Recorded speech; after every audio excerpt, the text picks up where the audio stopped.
The initial verse, when our faith is awakened, we diligently listen to Dharma and practice what we hear. Now, if you remember, I mentioned that to take the Dharma in, and obviously, if you work backwards, enlightenment is through the mind, right? So, but it is also the mind that prevents one from accepting the Dharma. So therefore, to awaken that is the faith. So how do we have the faith? Is to see Dharma in motion. And that's what Tzu Chi is doing. The show Dharma in motion that can awaken the heart. So we diligently listen to the Dharma and practice what we hear. Then we'll know what the Dharma represents because they can see what is happening. Though we have made great vows, our roots are shallow, so realization is difficult. So these roots are the roots of the Dharma. So there are a lot of impediments within us. So we need to clear that. The one vehicle carries and transforms us wondrously through provisional teachings and which is Dharma. Provisional teachings obviously because of the limitation of our mind to understand. So that's why I give provisional, but eventually it goes to the great on Dharma vehicle. And all this thing about cultivation of virtues. Why the virtues? Virtues is the one that tames the heart. It's from the heart, then one goes to the mind. So virtues growing in wisdom, right? You need both. So virtues alone is not insufficient. So in the quick explanation on the points, transforming oneself is gradual.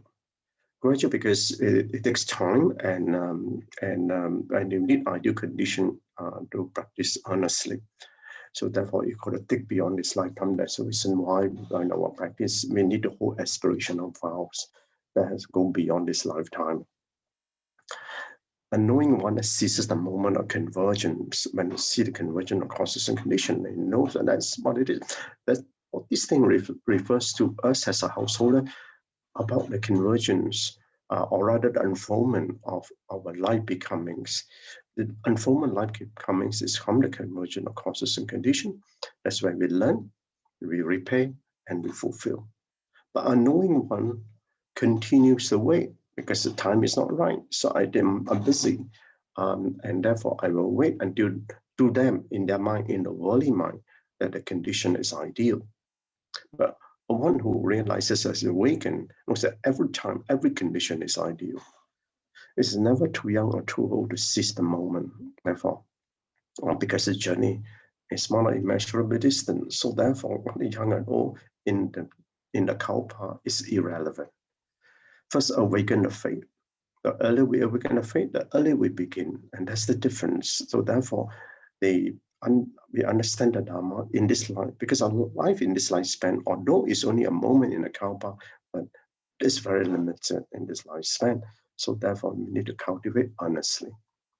After listening to the Dharma, turn our lives around, is applying it in practice, and that is turning the wheel of the Dharma. So those with deeper roots can listen to one teaching and realize 1,000, as Master say. So the lessons learned. Those who planted deep roots of goodness may well have begun many kalpas ago and practiced the Buddhist Dharma. So we need to cultivate the mind field and nurture the marriage of roots to deepen. So therefore, in this life, how do we deepen the roots? By changing the conduct, by changing our behavior. So I have deep faith in the law of cause and effect to cultivate the seeds of goodness, to bring forth loving kindness and compassion. So become part of your heart. And this is what we have to do in this lifetime. So in contemplation, learn the ways of worldly transcending roots of goodness. What I mean by ways of the world transcending the roots of goodness is we need to distinguish our worldly ways and what is it that we need to plant in goodness in this lifetime so that we can transcend through that. To live the life that ought to be lived in accord with the Dharma. So these roots of goodness we want to do, and for us in this worldly life that we have, is to live in accord with the Dharma. thus arise the seed of goodness. And this of goodness, that is right back to the point that just made my master when I mentioned about loving kindness, compassion, so they can implant or imprint it into our heart. But want to transcend the worldly ways, to live in the Dharma, that of the wholesome life. That of the wholesome life, meaning we get rid of our unwholesome habitual tendencies so that we live the wholesome life, so that one is no longer bound by the material world that we're living in. So the material world, if you like, is like a magnet of samsara. And so therefore we need to uproot that. So a relationship, this is becoming in a relationship. As I mentioned earlier, when conditions, when convergence of causes and conditions come about, life becoming will unfold. So we need to then understand what are these conditions, and these are the conditions that will awaken us.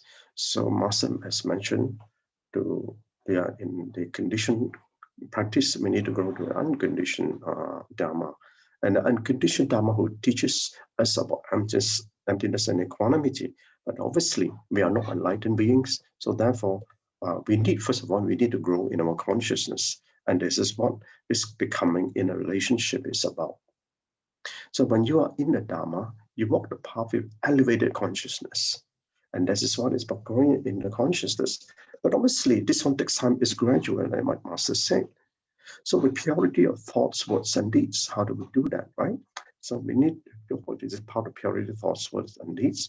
But more often than not, a lot of times when the condition comes about, because of these habitual tendencies, we tend to gravitate, like I say, it's like a magnet, we tend to gravitate towards the material world. And this is what the worldly ways is about. So therefore, unless we grow in this consciousness, we do not know what we are doing. But it's okay, it's gradual. We will slowly grow towards that. But in the depth of each moment of purity to the next, filled with awareness. And this is one about knowing our inner self. What are our thoughts that arises when the condition arises, but steadily rooted in the Dharma. And this steadily rooted in the Dharma is that it's about the eventual and gradual rooting of our virtues.